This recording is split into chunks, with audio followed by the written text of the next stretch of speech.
حبیب خدا میگوید اگر کدام جوان یا کدام موی سفید یا کدام دختر یا کدام کمپیر اگر قرآن خوان باشد، روز قیامت اگر ملائکه های دوزخ او را گرفته در دوزخ هم که پرتایند، محترق او را دوزخ نمی سوزاند.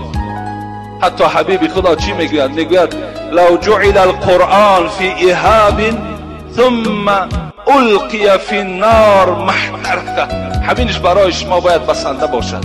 در هر پوستی که، در هر دلی که اگر قرآن جایگیر باشد، دوزخ او را سوزانیده نمیتواند. خوش به حال اون جوانهایی که امروز قرآن خوان هستند. انا اونا را من جوانهای پهلوان و با غیرت میگم. خوش به حالتان که این بشارت های پیغمبر خدا در شما نائل هستند. این از دعای پیغمبر خدا که از بدی چشم، یعنی بین چشمی که قرآن نظر نکند، از بدی زبان